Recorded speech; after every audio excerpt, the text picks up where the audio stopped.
Polybanteaches, and I am Sagorika Banerjee. Once again I am back with another exciting video of class 12th, and this is English core subject which I am going to teach you.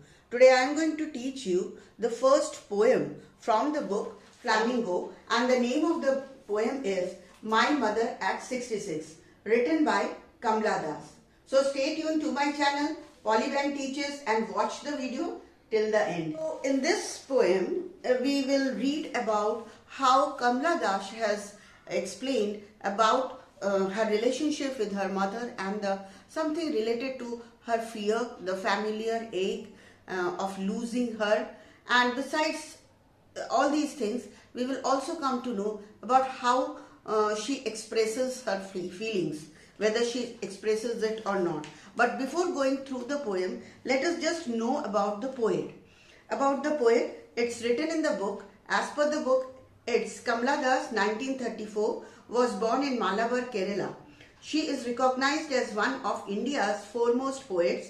Her works are known for their originality, versatility, and the indigenous flavor of the soil.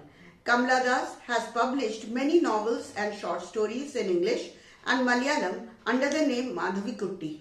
Some of her works in English include the novel Alphabet of Lust, 1977, a collection of short stories, Padmavati, The Harlot and Other Stories, 1992. In addition to 5 books of poetry, she is a sensitive writer who captures the complex subtleties of human relationships in lyrical idiom. My Mother at 66 is an example of it.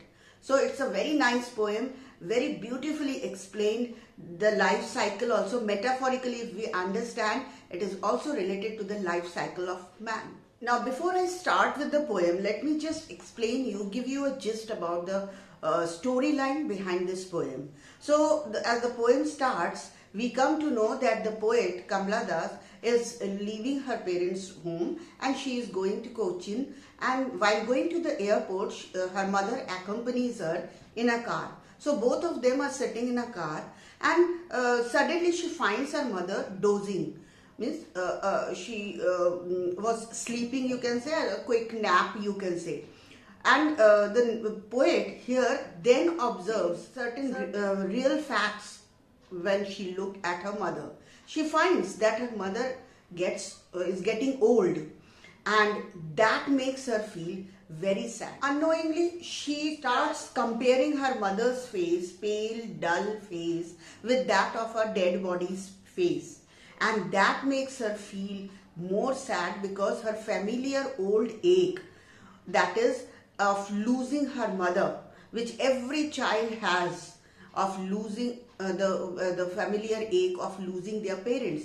Similarly, the poet also again realizes that pain of losing her mother. Although she is alive, but she feels that very soon her mother would die because she is getting old, and that makes her feel that this life cycle is something which nobody can evade from. Death is inevitable. One has to die if he has taken birth. While going to the airport, she also happens to look outside the window of the car, and there she finds trees sprinting and the merry children spilling out of their homes, playing outside. That reflected or symbolized the youth and happiness, full of energy, and which was quite contrast to the atmosphere or the feelings which she was having inside the car with her mother. And finally she reaches the airport. There she gets a security check done, and then she leaves from there. While going from there, she again looks back and looks at her mother, and same familiar ache again comes to her mind. She feels whether she will be able to see her mother or not when she comes back. But she doesn't reveal this, or she doesn't express this feeling through her gesture. She keeps on smiling and waves her mother and says, "See you soon, Amma." So now I am going to read the poem and explain you word by word.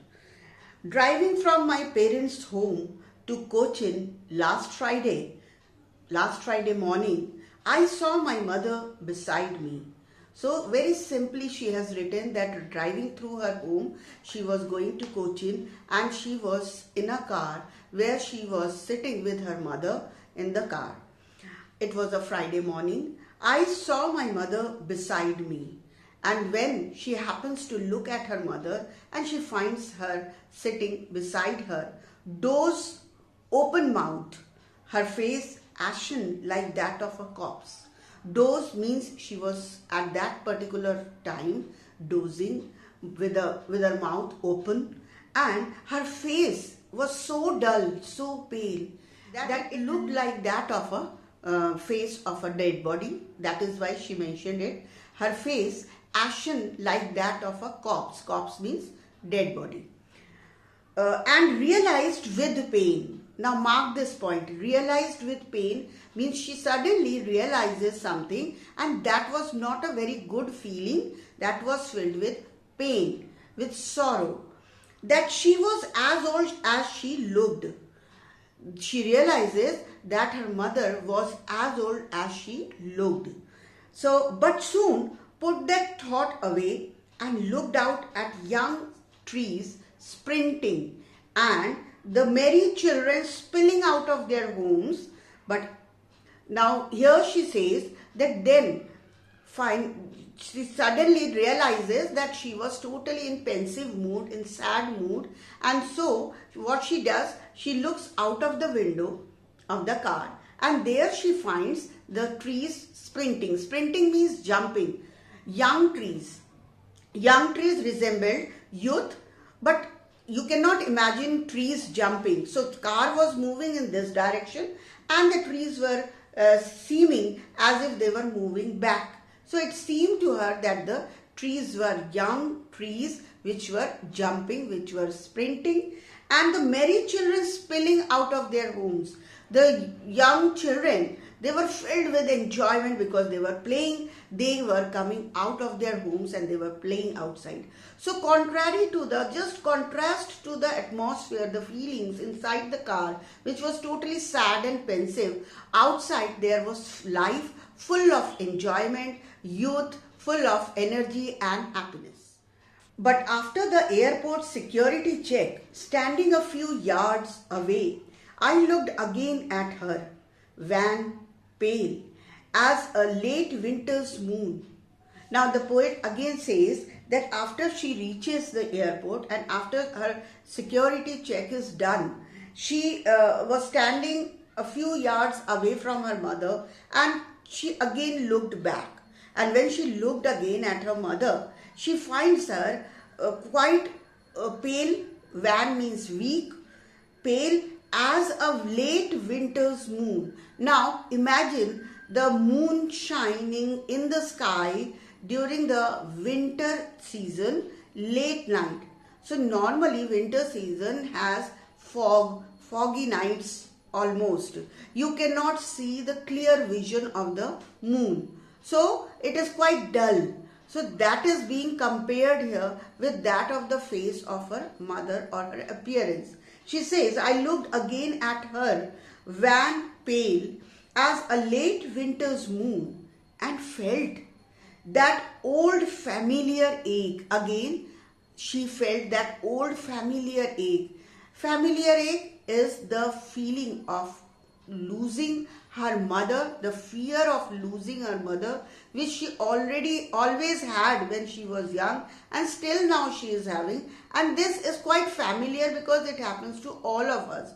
We always are in fear of losing our parents. Every child has this fear.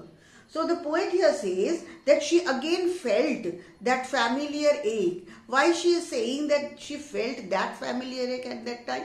Because probably she has grown up and now she every day doesn't think about this. But yes, on that particular day when she finds her mother quite old and pale, she suddenly realizes that she might lose her very soon. And she felt that old familiar ache of losing her mother. But she could not express this feeling in front of her mother. She only kept a smile on her face. Why? Because she didn't want to make her mother worry about it or feel sad about it.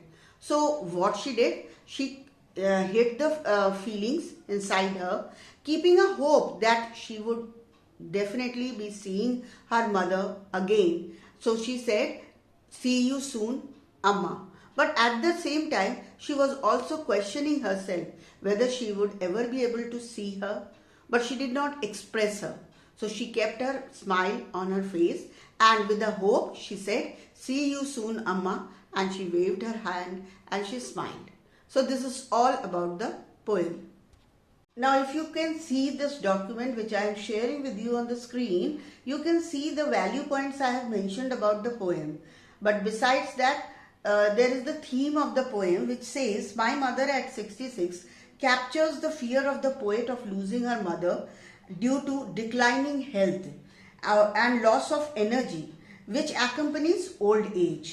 The poet accepts this reality and is disturbed by her mother's need for her on one hand and her own duties and responsibilities on the other hand. This helplessness is poignantly brought out in the poem. The fear of losing a loved one is the theme of the poem." Let us revise the value points. You can see on the screen the poet heading for Cochin airport in a car with her 66-year-old mother sitting beside her. Mother dozing off with mouth wide open, greyish pale face like that of a dead body. The poet realized her mother had grown very, very old and seemed to be quite near her death. A painful realization, though not new, as in the past too the poet shuddered at the thought of her mother's death. The poet looked outside from the window. Since the car was moving fast, the wayside trees seemed to be running, and this is the optical illusion, if you can say, that when the vehicle moves forward, you see all the things moving backward side. She saw young boys running out of their homes and playing. They reached the airport security and separated. From across the security line, the poet looked at her mother's face, which looked dull, and she shriveled, without any glow of life, like the winter's moon. Her childhood fear of losing her mother revived, but she did not let her emotions show on her face. Looked at the mother and smiled all the time and said, "See you soon, Amma." Now let us quickly discuss the poetic devices used in the poem by the poet. So the first one is the simile, and here you can see her face ashen like that of a corpse is an example of simile. Another simile is used here later in the poem where she is compared with that of the winter's moon as a late winter's moon. So these two are the examples of simile. Next is the personification. So trees sprinting is an example of personification. Third is the metaphor. So young trees and merry children, both these are used as a metaphor in the poem. Next is repetition. Smile, smile, smile in the last line. If you remember, this is the repetition of the word smile. And then the alliteration. Similarly, in the word smile, smile, smile, S letter is repeated. So again, an example of alliteration. Finally, the style of writing. It's a narrative style, but apart from the narrative style of the poem is written in the form of an enjambment. Enjambment means that it has been written in one single sentence. You can see the driving from the word driving till the end smile. There is no full stop in between. So it's a complete one sentence, very short poem, but in a narrative style. So that's all for today. If you like this video, please like, share and do comment. If you have any other doubts, please watch this video till the end, and if you feel any problem, pause the video, go through the lines and the documents shared with you on the screen and understand the poem very well. Till I bring more videos, bye.